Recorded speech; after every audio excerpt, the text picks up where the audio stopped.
I see it all now. What we gotta do is we gotta snag that tall dude and stomp the shit out of him, and we'll find out what the hell is going on up there. Yeah, we'll lay that sucker out flat and drive a stake right through his goddamn heart.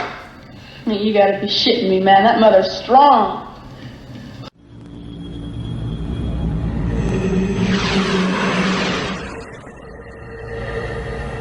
Where he came from, nobody knows. His evil spread like a plague, destroying towns, maiming and killing. We called him the Tall Man. At first we thought he was just an undertaker.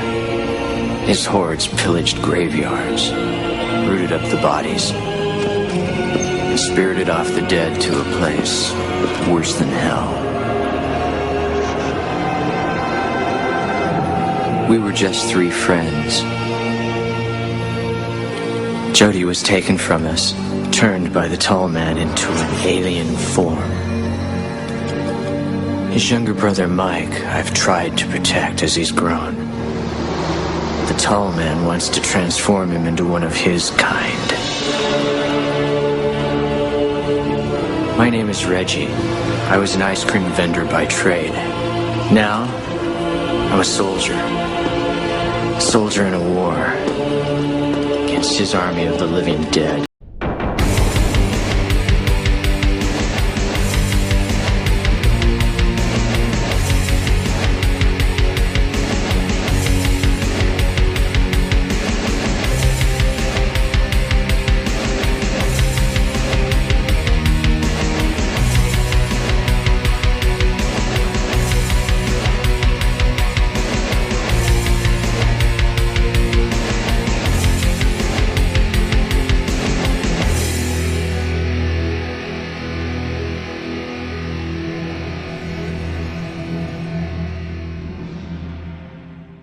Alright everyone, welcome back to Master of the Universe podcast. It's Joey here with Christopher J and the man beast Gabriel, dude. And alright, we made it, dude. We did the franchise, dude. We did the fucking Phantasm franchise. We're doing Phantasm V today, Ravager. I love that name. And this film came out, was it 2016, Chris? That is correct, October 2016. Correct. Now. I don't know about you, Gabe. I mean, you've kind of spoke on, like, you know, growing up with Phantasm like me. When did you find out this film was coming out, and were you like me as a, you know, kind of a semi-kid or teen whenever they were coming out, and just waiting for what it seemed like fucking 20 years, because that's almost how fucking long from part 4 to part 5 was, waiting for this film to be fucking released? Oh, once I got wind that they were, this thing was in the works, I so got excited about it. I was like, finally, I'm gonna see an ending. I want to see what's going on, who's coming back, who's not. I need to see this damn movie. I seriously got so excited. I'm looking through Fangoria horror magazines, other horror magazines, that whatever they're talking about, I'm looking on the internet. I'm trying to look up all kinds of things. My mind was blown away when they were starting to work on this thing. So yeah, I definitely got excited about this movie. Yeah, because the way part 4 ends, right? Oblivion, badass name, and you got the 4 written in Oblivion. The same thing with Ravager. It's the V's the 5. So I like Coscarelli's ideas here, but this is the only one that's not directed by Coscarelli. You had mentioned it, right? David Hartman. Right. Is he known for anything else? Yeah, David Hartman. I was kind of curious about that because when I was watching the darn movie, I was like, man, this thing has like a whole different view on it. It looks kind of, and so I got kind of curious about it. Just I wanted to see like some of the actors and actresses on it, and then I saw that the director was David Hartman. And I was like, who the heck is this guy? So then I started going ahead and looking through his tidbits, and I saw that he ended up doing like a whole bunch of like cartoon shows. Like he was like a director for like these cartoon TV shows. But I didn't realize that it wasn't Don. Maybe that was like the reasoning for the different view, or maybe certain things were the way they were in the movie. But I kid you not, when I saw Part 5, I was confused. I kid you not. Like, I don't think anybody should be this confused, and maybe it was just me trying to look more deeper into what it was.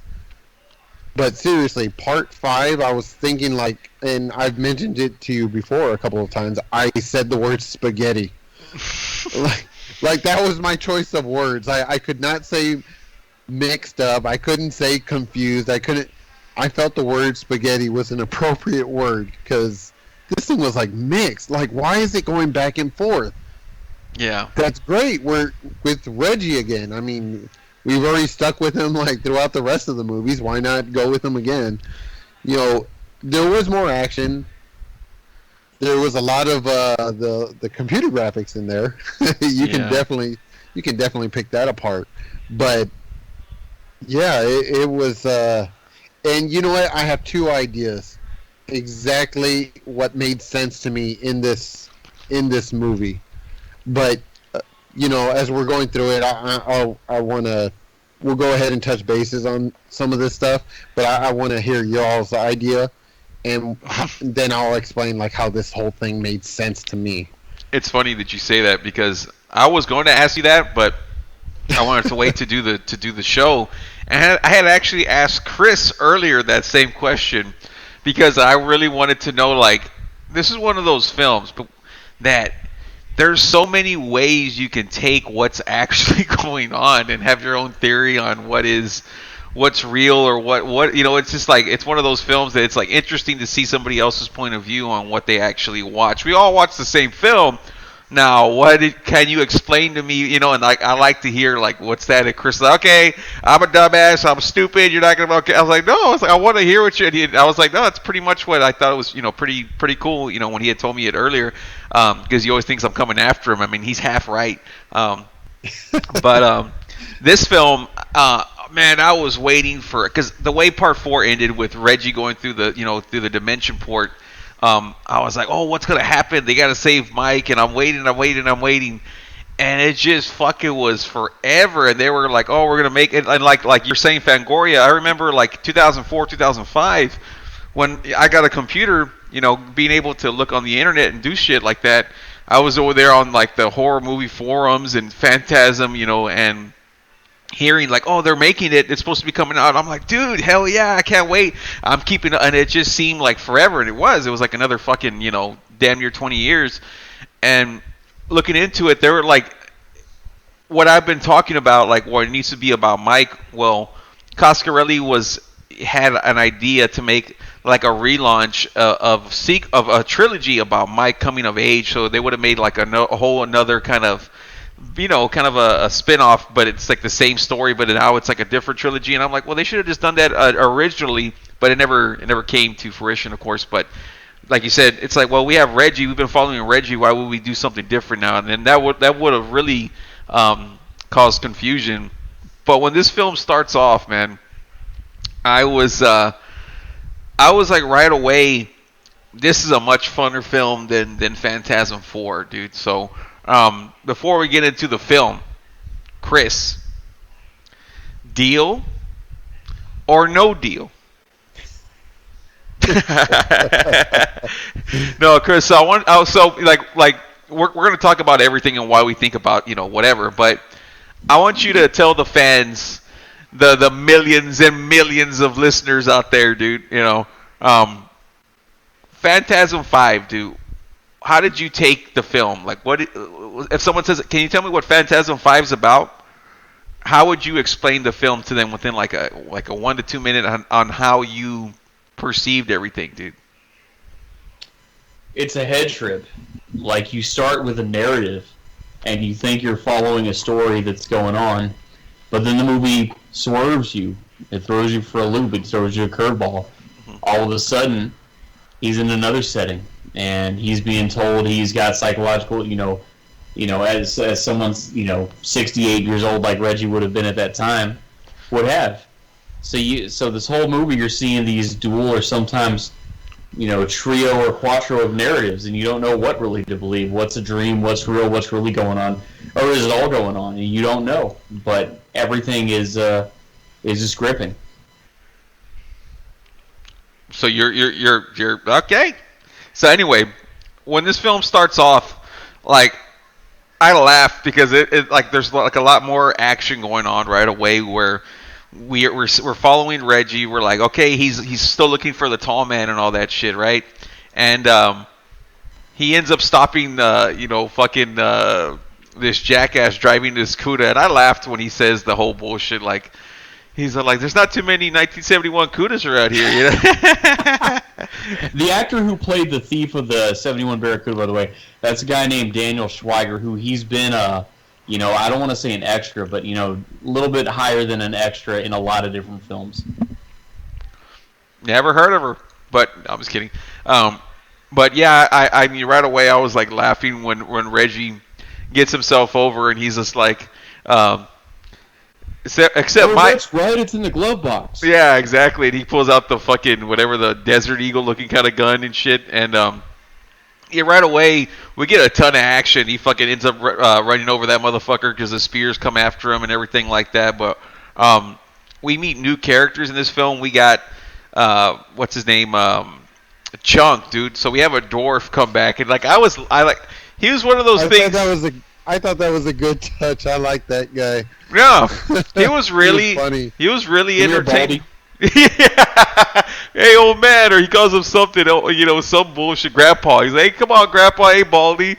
Yeah, I love this character because it was funny because the first 30 minutes, I'm like, it just seems like okay, the same old Phantasm film, and I'm okay with it, but a lot more action than the other stuff.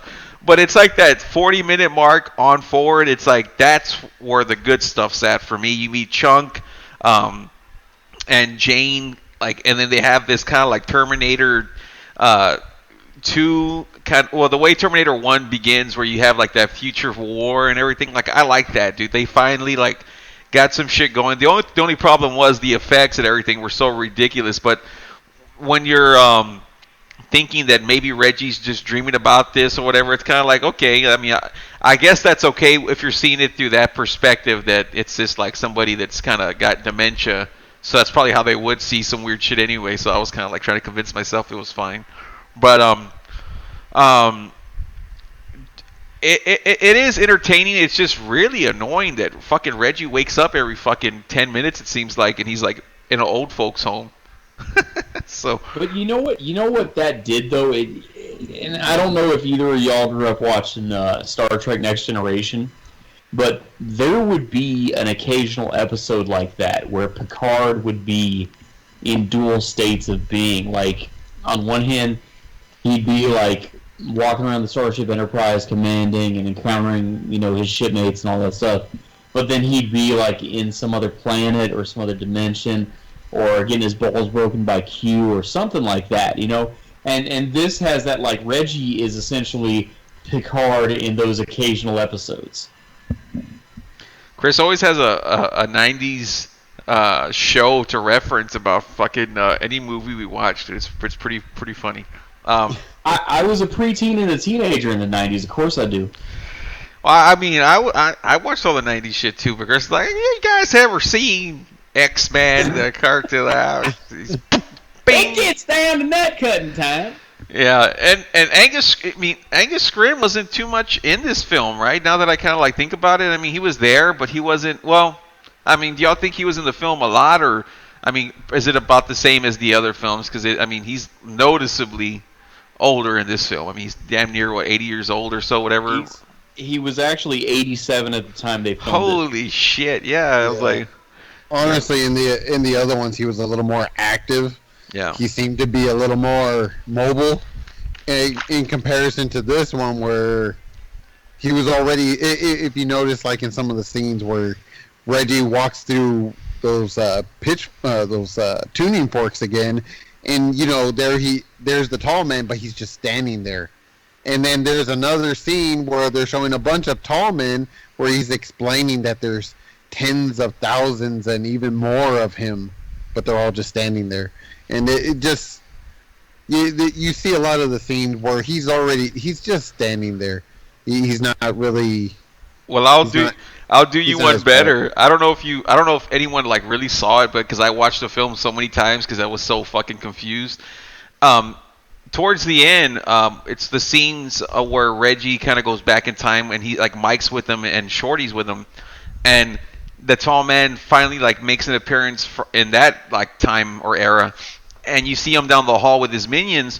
It's a fucking CGI tall man. I started fucking laughing. I was like, man, because I kind of was telling myself, I was like, well, that makes, because I was like, oh, he looks cool. I was telling myself like the imagery, like, because from far away you really can't tell, but it gets a little bit closer, and then I'm like, oh, they CGI'd the tall man, dude. I was like, what? I thought that too. Yeah, I was like, and I kind of figured, I'm like, well, I'm sure, Angus was like, they used him very sparingly. Obviously, there's scenes where he's like in bed next to Reggie and shit like that, which I thought was pretty cool. It's kind of like, well, did Reggie just, dream all this up because he was in an old folks home too with some other old man that that he sees as the fucking tall man. I thought that was a nice little twist and able to use Angus's things that he was able to do and work it into the film. I thought it was pretty interesting. But did you notice in the White Room with black curtains at the state? No, I'm kidding.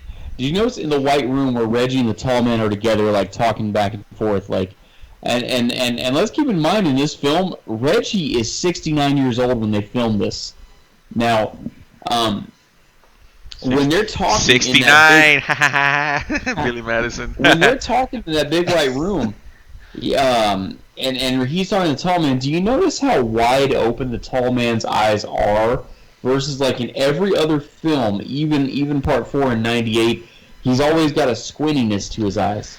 Yeah, there was less squintiness in this one for sure. He was probably like, he was probably just trying to remember his fucking lines and less, doing his over face gimmicks, because like he's still, even his talking. It was great, but you could tell it was a little bit different cadence than what he was doing before, and like the deepness, but it was still really, really good. And like he's definitely like the best actor in any of these films, consistently and very believable, and even in this one. But yeah, I noticed right away is like when he's in that white room, like he looks a lot different from the other ones. You know what I mean? Like this is the one where he just. You could tell, you're like, man, poor Angus, man. He's keeping it together for the fans, man. And I'm happy to see him, and he still did a fucking hell of a job, dude. I mean, he did a better job of playing the tall man that fucking Robert Englund did, playing Freddy in Freddy's Dead and shit,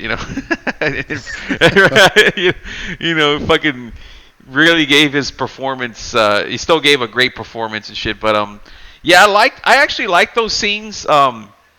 He's in a white room and he's kind of like nice, and he's giving Reggie these like ultimatums and offers, and then he comes back and it's like light, or like it's like lightning in the background. It's all dark now, and he's like, why would you do this for some friends? And then Reggie's like, you would never understand me. Just like loyalty. Yeah. Wasn't that interesting though? If I don't know where this came from, and I guess I was kind of, and I guess this will probably pop up in my theory though, but did you, when he was having that conversation, he says your daughter and your wife, when he gave him that ultimatum, he says, I'll give you your daughter and your wife back. Mm-hmm. And I was thinking about it, I was like, he wasn't married, he didn't have any daughter or wife, he was always talking about ice cream and hanging out with his best buddy and Mike, or searching for him. He never mentioned or anything ever happened to him, for him to actually, all the women that he met either left or, or they're dead. So, where did that come from?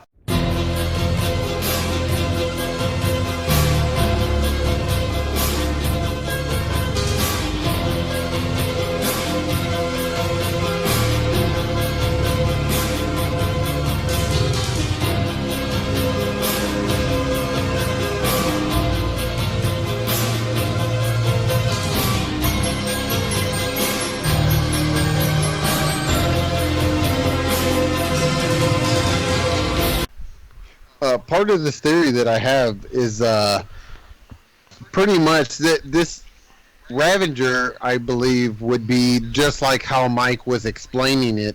It's that whole multiverse theory. Like if you were watching like the Marvel comics or the DC universe, or even as Joey mentioned, like even the Rick and Morty, one dimension, what happens in this Earth happens into another one. They're all interconnected. But the way Mike is saying it, though, the way he explains it to Reggie, because Reggie snaps out of it, and he's sitting there at this hospital, and he's like freaking out. He's freaking out. He doesn't know where he's at. He's trying to get some explanation, but Mike is there. And Mike's looking older, of course, but I mean that's Mike. That's the original Mike. That's pretty badass. They brought him back. So he's sitting there, and he says, Mike. So he's telling him, he's all, Reggie, let me tell you, you're at this, what was it, like a hospital? Yeah. He's like, you're at a hospital. This is what's happening, that you have dementia. Yeah. You have dementia. You just got it early on. You're fine. No. So what about this evil force? Do you know about it? You've told me about it, but the doctor told me to keep you engaged. So why don't you go ahead and just tell me this whole story again. Oh, okay. Well, and so then he starts going into an explanation. So he explains it, but then Mike says, hey, this whole theory like that you were having, there's this book that it explains that there's a whole multiverse, that there's multiple Earths. But what's cool about it is that the way he explains it, though, is that they're all toppled on top of each other. They're not like Spider-Man goes into another world and all of a sudden Spider-Man didn't become Spider-Man. Somebody else became Spider-Man. But he was a normal guy in another Earth. On this one, the way they're explaining it is that everything is just toppled on top of each other. It's all happening. Different things are happening, but they're all on top. So the way I'm picturing or I'm thinking of it is that he's keeping like the same memories. He's keeping the whole idea, but his consciousness, his subconsciousness or whatever is like traveling. It's jumping from Earth to Earth. The bodies are all different. The situations are all different, but his consciousness is just jumping, but they're all in the same bowl, and that's all the same Earth. Now that's one idea. There was another idea that I was reading on, but it's kind of boring, but it makes a lot of damn sense. But let's continue on before I go ahead and explain that one. Yeah. I didn't catch it on initially, I talked about it. I remember watching it the first time and not being able to follow, not expecting this kind of film at all, and then the second time it was the same thing. But this time I watched it very diligently, and I was kind of if I got distracted, I was like, how the fuck did this happen? This is one of those films you cannot get distracted, because you're going to be in a different time and a different Reggie and a different Mike, and you're like, what the fuck's going on? But this time, like I said, I really watched it multiple times, and I like that Mike progressively becomes more aware throughout the film. And because, like you had said in the beginning, he's kind of yeah, he told me to keep you engaged. The doctor told me to keep you engaged. And, I have this book, and he's explaining to it. He's like, maybe I should just give you the book. I don't need your fucking book, Mike. And then, Reggie flashes back, and then I really because it kind of once you kind of see that shit, he comes back again, I think, after he finds out Don dies, and that Demeter gets the fucking spear in the head and all that, and he comes back again, and he's in the wheelchair, and they're talking again, and then Mike's a little bit nicer, but still about the same. And then we see Reggie see those poles, and he's I'm gonna cross over, and then we see the Reggie that we know is from the films, I would say, right?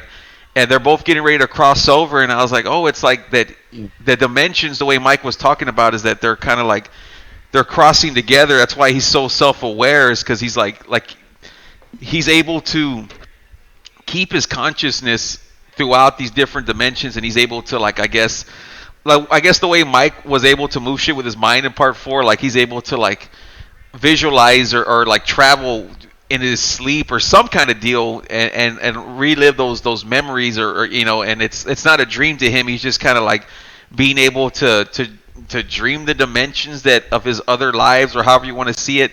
Well, I thought it was really cool when he like crosses like the path. They both do it at the same time, and like he becomes even more advanced as far as being able to convince Mike, and then Mike, like I said, progressively becomes more aware to where you get like when he comes in like towards the end.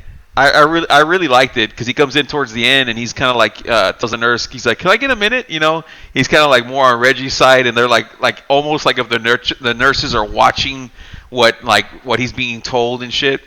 And he's all like, I had a dream about that tall man, or I had a dream, and he's all like, but here's the thing, and he's like, it's exactly the way you had mentioned it, but it felt like I had a connection with him. And I love that it's like now Mike's kind of having that same where he's able to like subconsciously go into those other multiverses or realities, whatever they are, right, and kind of relive it like if it was like that Mike, but it was a different Mike. And like they continue off of part 4 where he's like, I just woke up, or I just started walking in the desert, and I started laughing because I'm like, that motherfucker was like damn near dead, and Reggie was supposed to save him, and then sure enough they continue it like, and he's like what's it called, fixing that little bullshit on his head that the tall man, of course, that's always like a car that gets over and shit. What, the Mustang again? I don't know what that was. I'm not outside, so I couldn't tell you. But it sounded like a lawnmower to me. But he's like, he's stitching up his fucking head. And I'm like, well, the tall man took the ball out of his head, so I don't know how that happened. But anyway, right? And it's like the rustiest fucking like needle he could find in that old house. But anyway, I'll forgive all that shit. But he's there like talking about how he's like, well, I went to the future. And then like they start warping back and forth where like it's just crazy and cool at the same time, and it's confusing. But like, and then Mike comes back again, and then he's like, like, we got to get you out of here. Instead of like explaining to him like, hey, I had that dream, or it's just like Mike's progressively becoming like Reggie now, that like he's aware that this isn't our reality, or you know what I mean, something like that, which is really cool. So I at first I was like really confused on what the fuck. I mean, I'm still confused, but at least I liked it a little bit better this time around than I did the first time. But I'd like to hear the other theory that you were talking about, dude. Now that we talked about how over Mike is and shit. Well, the other theory, and like I said, it's kind of boring, but it makes a lot of sense about it. Pretty much, like the deal with this is that the whole thing is exactly like the way the title of the movie is, Phantasm. You know what? And the definition for phantasm, it says it's like a hallucination. It's like it's an imagination. The whole thing. They ended up saying that Reggie had dementia. So pretty much, ever since the beginning, he's been hallucinating. He's been having these dreams. It's pretty much everything that's happened in all these movies is just all been in his head. The only times that it's actually been real was him when he, remember in Ravager Part 5, remember he was on his deathbed? Remember he was on his deathbed. That was like a real moment when Mike and Jody were right there next to his hands. And whenever he would drift off and he's all, I'm looking for Mike, I'm looking for Jody, I'm looking for them. Well, it's not that, they were taken by the tall man or anything. They have jobs. They have lives. They're doing other things. They can't be visiting him in his hospital or his nursing home, wherever he was at. They couldn't be visiting him all the time. That was when the dementia was kicking in. So all of a sudden he starts hallucinating. He starts like thinking like, oh my God, I gotta find them. They're being chased after, blah, blah, blah. All of a sudden, here comes visiting hours. Yeah, you can visit Reggie. He's freaking out over there. He's sitting down on a chair, freaking out. Oh, okay, I'll go and engage him, just like the doctor said, Hey, Reg, what's going on? where am I? What's going on? You know, he's confused all of a sudden. The whole time. So remember the part also, and it also kind of makes sense. Remember it showed him, he fell down to the ground and the nurses went to help him. The doctor came out and he says, what are y'all doing? How do you get this far? How do you get outside? We don't know. We don't know what's going on. Oh, well, we're going to have to bring him back in. But he gets up and he starts wandering and he sees Mike on the other side of this. It looks like a portal. And it shows Mike in this whole other universe where it's like the apocalypse, like, you know, the end of the world. That's the world that the tall man took over. And all of a sudden, Reggie's like, Mike, is that really you? He's all, yep. He says, like, yep. He throws him the shotgun, right? Yeah. Yeah, he throws him the shotgun, and he turns around, and he blasts. All of a sudden, it's not the nurses, it's not the doctors. He's shooting those... the henchmen of the tall man. Well, then you realize, like, oh, well, what happened to the nurse? What happened to the doctor? And he's not changing back and forth. He's not changing back and forth between dimensions. He's just, again, it's the damn name of the movie, what it has been the whole damn time. It's Phantasm. He's hallucinating. The whole movie series has been nothing more than a dementia. Yes. And it's sad and it's boring, and I would like to go with the whole multiverse thing. I mean, that sounds more interesting and opens way more doors. But yeah, it's just sad now, and now it's just like, oh, wow, not Gabe, good. that's kind of where I landed on. It's kind of the dual possibility theory, where it's either this whole thing wasn't on Mike, and all this time we thought it was on Mike. It's either Reggie's been hallucinating this whole time, and now it's come to its final culmination. Or there really is this multiverse, multi-dimension thing going on where in one universe Reggie is this nursing home hospital patient with dementia, yet simultaneously there's another universe, alternate universe, where he's this badass ex-ice cream vendor turned, fucking Green Beret, fucking fighting alongside Mike and this midget and Rocky and all these other people against another alternate universe where the tall man has taken over, either way is, because I'm fine with either way, because either way it ends babyface, either way it ends fans go home happy, which is Mike, Reggie, and Jody together. Right. And honestly, I think that's like for those people, and I'm one of those people that want some closure on this.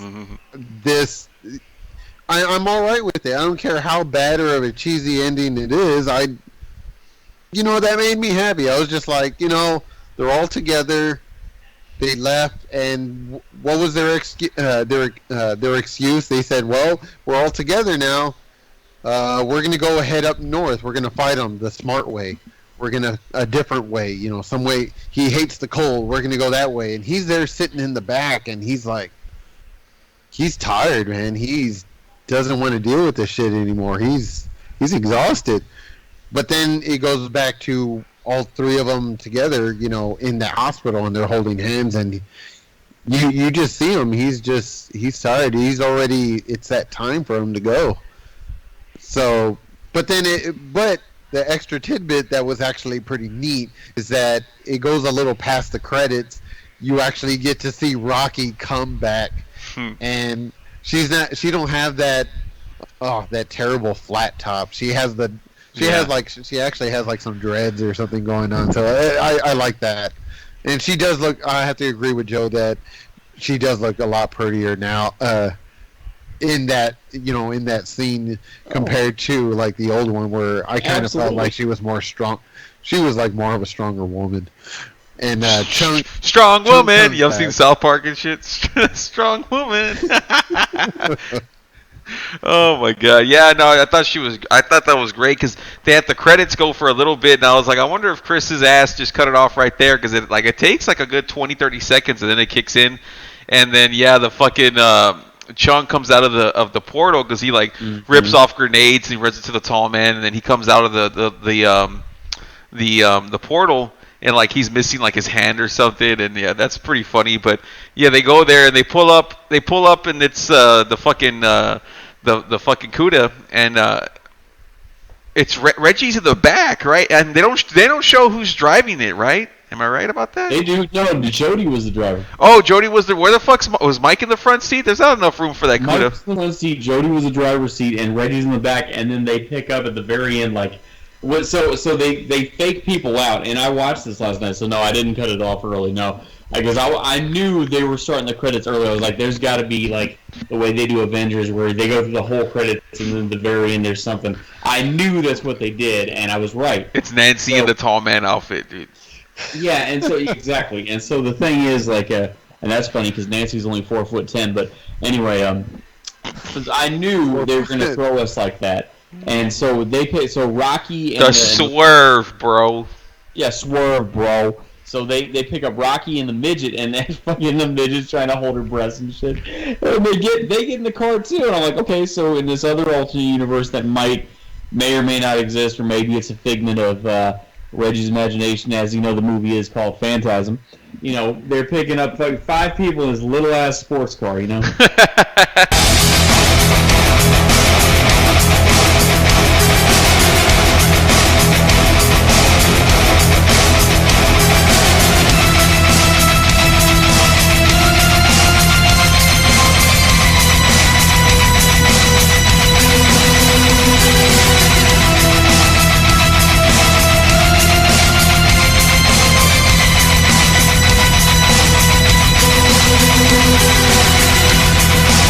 But yeah, I agree. Like what you were saying, Gabe, is like it's not as interesting. Well, it's interesting for sure, but it's sad, and it's not the idea that I kind of want to go with. It's like, yeah, it's like, does he have dementia? You know, and it's the one that makes the most sense because it's like, well, I mean, the first film, you know, it doesn't make a whole lot of sense, and then the second film doesn't make, and it just keeps going that way, and it keeps getting stranger to where it's like, well, yeah, I mean, why would all this weird shit just be happening unless it was just not a dream, but I mean, just him going crazy, and yeah, he's looking for Mike and Jody, and then all of a sudden Jody's alive now, and I love that, like, we don't see Jody the whole film, and then like, yeah, the CUDA pulls up, and it's fucking Jody, and he's there, and he's like, come on in, Reg, you know, and even like I liked that whole idea because it's pretty funny because at first I was like, what the fuck's going on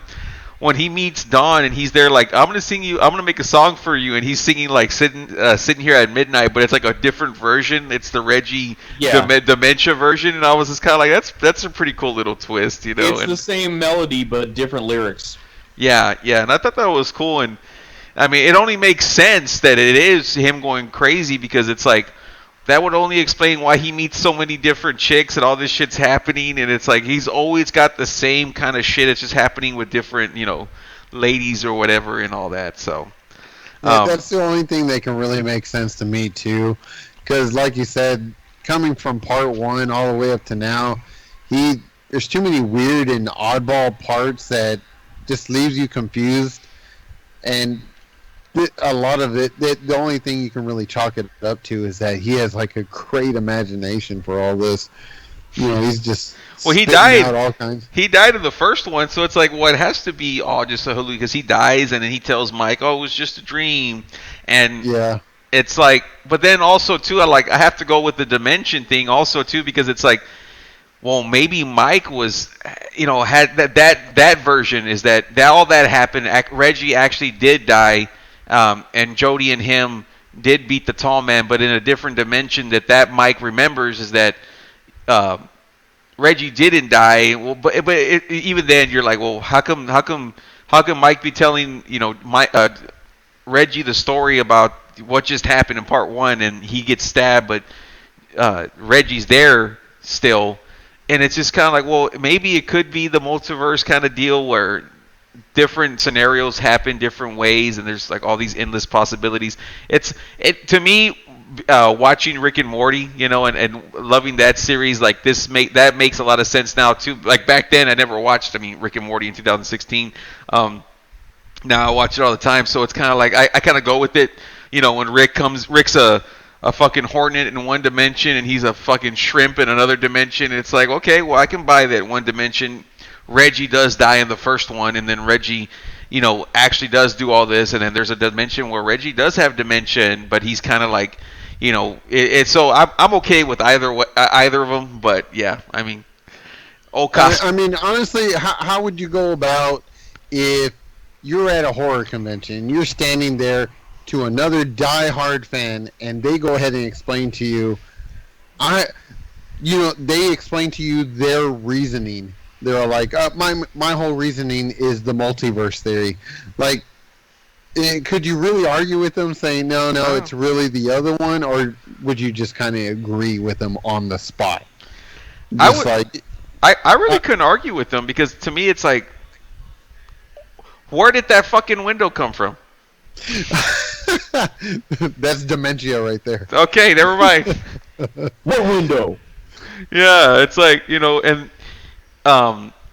but it's also, you could say either way, because you have a different Mike. In one dimension, Mike's played by James LaGrosse, dude, and it's just, I think, the one that I don't want to go with, but it seems more likely is, Reggie just kind of went crazy, and he's just kind of like you said, looking for his friends, but he thinks that that they died, and he's trying to save Mike, and he's been watching Mike and the tall man, because it's like, well, who's this tall man? What's this tall man? And like, there's no really explanation for why he's doing what he's doing, because they talk about that he's shrinking everyone down, sending them to this planet to be slaves, but why? We never hear that. It just doesn't make any sense. It's just kind of like, it sounds like someone that's just got dementia, and they're just hallucinating all kinds of weird shit, so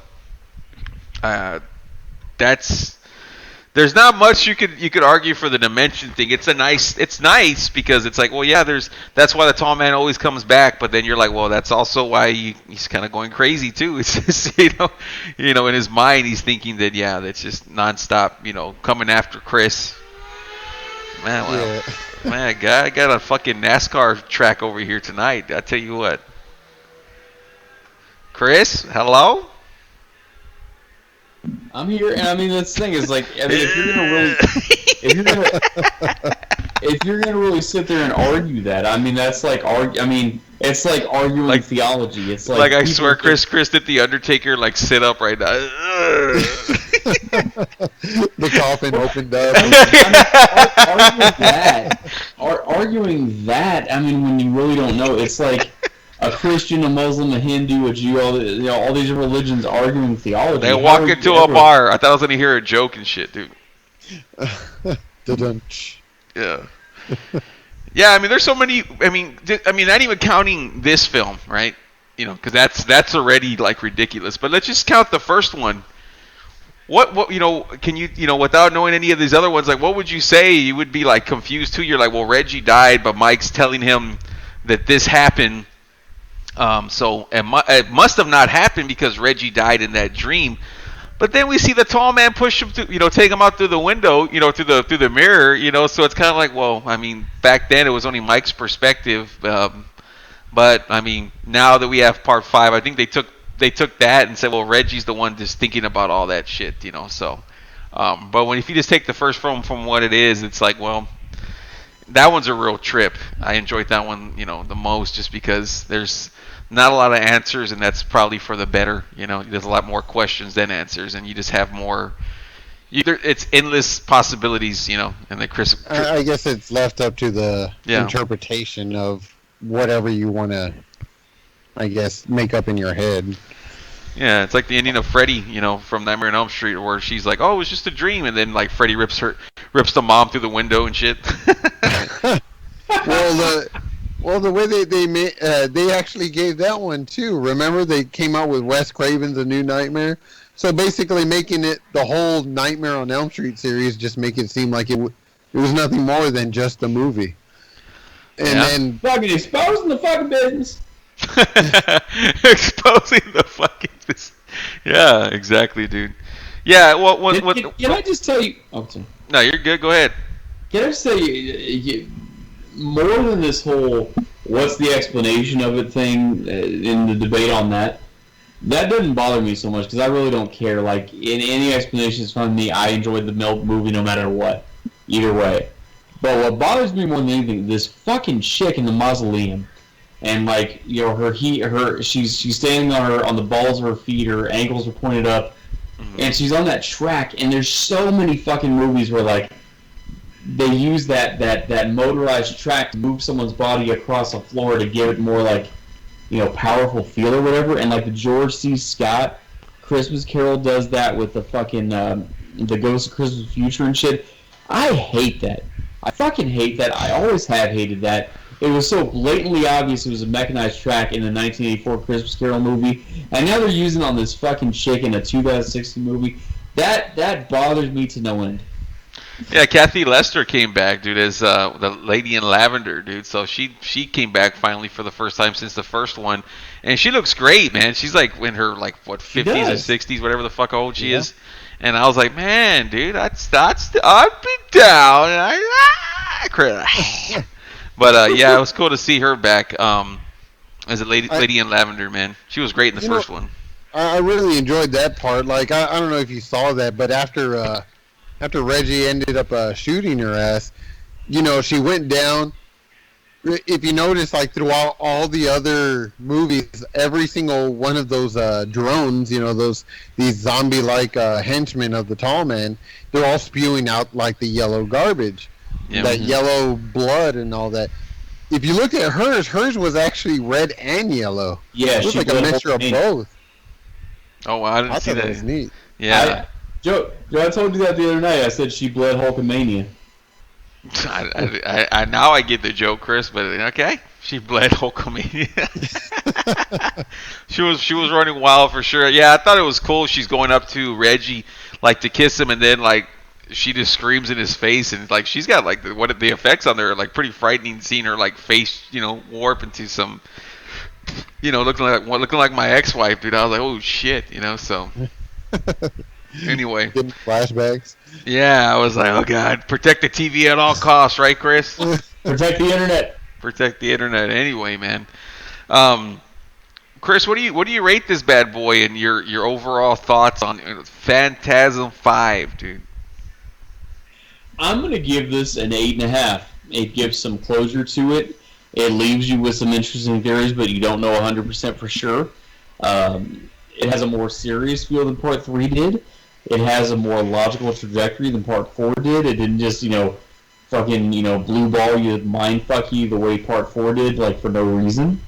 And I popped, of course, for the three friends from the very beginning in Part 1, ending up together again in two different scenarios. So whichever scenario is true, they're all together no matter what. So I'm going to fucking give this a fucking 8.5. Jesus, man. Chris is a Ravager fan. I wasn't expecting that one. Now for me, I'm gonna go first because I don't want Gabe to think I'm copying him on every Phantasm ranking and shit. So that's why I'm going next. But I liked it better than Part 4. So I mean that's what did I give Part 4? A 5? You right? 5 out of 10. Right. And I gave Part 3 a 7. I would have to give this one like a 6, dude. I would say it's not as good as 3. I will definitely watch 3 more than this one. I definitely will watch this one more than 4. But yeah, 6 out of 10. It's the effects. I mean, if I had to hey Joe, can you tell me about Phantasm Ravager? I'm like, well, only watch it if you're a real fan of the Phantasm franchise, because you're not gonna care. It's not one of those you can watch 3 and not know anything about Phantasm and enjoy it. 4 definitely not. 5 definitely not. But it's a lot more fun than 4. The effects for the most part pretty crappy. The tall man's, I mean, he's still good, but he's not as good as he used to be in the other films. I enjoyed Chunk. I liked a lot of the nods. I'm glad they made it just because we wanted some kind of closure, and you know what? It was okay. Kind of a letdown, only because I wanted to see Reggie go through that portal and kill the tall man and save Mike and all this shit, and that never happened. We just kind of got, Reggie's got dementia, but it was still fun. Not amazing, but yeah, 6 out of 10 for me. Gabe, Nancy. I'm going with this. I'm going to go with at least like a 7. I'm going to go with a 7 on this one. it wasn't the worst, and it wasn't exactly the best. I kind of felt I had to work a little more harder and put a little more thought into understanding what the hell was going on.